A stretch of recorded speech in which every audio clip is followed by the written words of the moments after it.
అండి, welcome to మా ఇంటి రుచి మనపై కిచెన్. నేను ఇవాళ చేయబోయే రెసిపీ ఎన్నో ఔషధ గుణాలున్న మునగాకు పొడి చేస్తున్నానండి. ఇక్కడ నేను ఒక కట్ట మునగాకు తీసుకొని క్లీన్ చేసి శుభ్రం చేసి ఆరబెట్టి పెట్టుకున్నాను.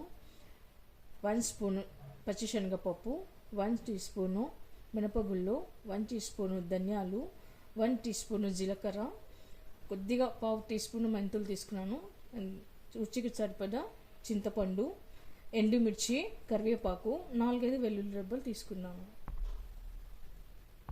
ఇక్కడ నేను ఒక కడాయి పెట్టుకున్నానండి. కడాయి హీట్ ఎక్కిన తర్వాత పచ్చిశనగపప్పు వేసుకోవాలి. ఇది కొద్దిగా దూరగా వేయించుకోవాలి.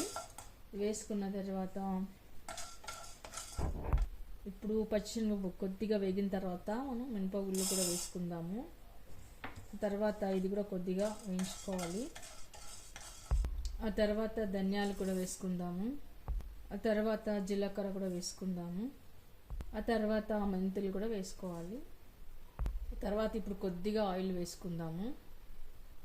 ఇవన్నీ వేసాక బాగా కలుపుకోవాలి. ఆ తర్వాత ఇవి వేగిపోయాక కొద్దిగా చింతపండు కూడా వేసుకోవాలి. వేసి బాగా కలుపుకోవాలి. ఇవన్నీ వేగాకప్పుడు మంచి స్మెల్ వస్తుంది. పప్పు దినుసులన్నీ వేగినప్పుడే మంచి స్మెల్ వస్తుంది.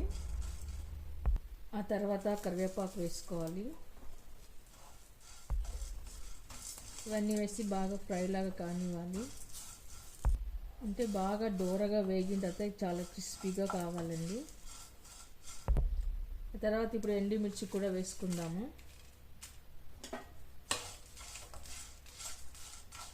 ఆ తర్వాత ఎండుమిర్చి కూడా వేగాక వెల్లుల్లి కూడా వేసుకుందాము. ఇప్పుడు వీటిని ఒక ప్లేట్లోకి తీసి పెట్టుకుందాము. ఇలా ప్లేట్లోకి తీసి పెట్టిన తర్వాత ఇది కొద్దిగా చల్లారాలి. చల్లారిన తర్వాత మిక్సీ పట్టి పెట్టుకోవాలి. ఇప్పుడు అదే విధంగా అదే కడాయిలో 2 టేబుల్ స్పూన్ల ఆయిల్ వేసుకోవాలి. ఆయిల్ వేసుకున్న తర్వాత మనం కడిగి క్లీన్ చేసి పెట్టుకున్న మునగాకుని కూడా వేసుకోవాలి. ఏమాత్రం తేమ లేకుండా వేసుకోవాలి. బాగా పొడి పొడిగా అయ్యేట్లాగా వేసుకోవాలి. ఈ మునగాకు పొడి చాలా మంచిదండి హెల్త్కి. వేడి వేడి అన్నంలోకి కానీ రొట్టెలోకి కానీ 1 స్పూన్ నెయ్యి వేసుకొని పొడి వేసుకొని తిన్నామంటే చాలా హెల్త్కి మంచిది. బీపీని, షుగర్ని కంట్రోల్ చేస్తుంది. బాడీ ఇమ్యూనిటీని కూడా పెంచుతుందండి. రోగనిరోధక శక్తిని పెంచుతుంది. ఎన్నో పోషకాలు ఉన్నాయి దీంట్లో.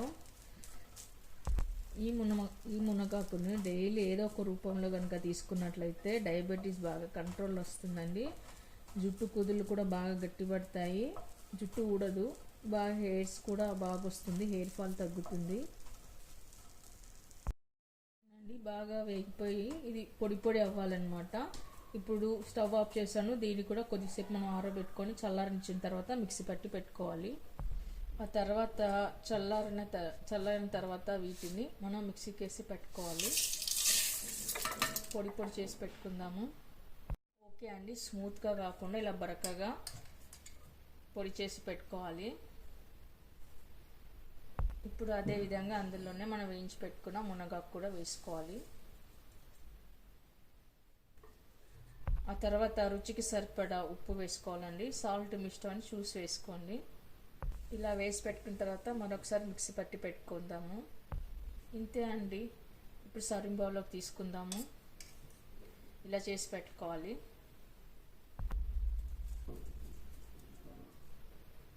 ఓకే అండి, సర్వింగ్ బౌల్లో కూడా తీసుకున్నాను. కంటి చూపును కూడా మెరుగుపరుస్తుంది. 300 రోగాలను నయం చేసేంత శక్తి ఈ ఆకుకు ఉందంటండి. ఈ పోషకభరితమైన ఆకు. మీరు కూడా ట్రై చేయండి. మీకు ఎలా కుదిరిందో లైక్ చేయండి, కామెంట్స్లో పెట్టండి, షేర్ చేయండి, సబ్స్క్రైబ్ చేయండి. Thank you for watching.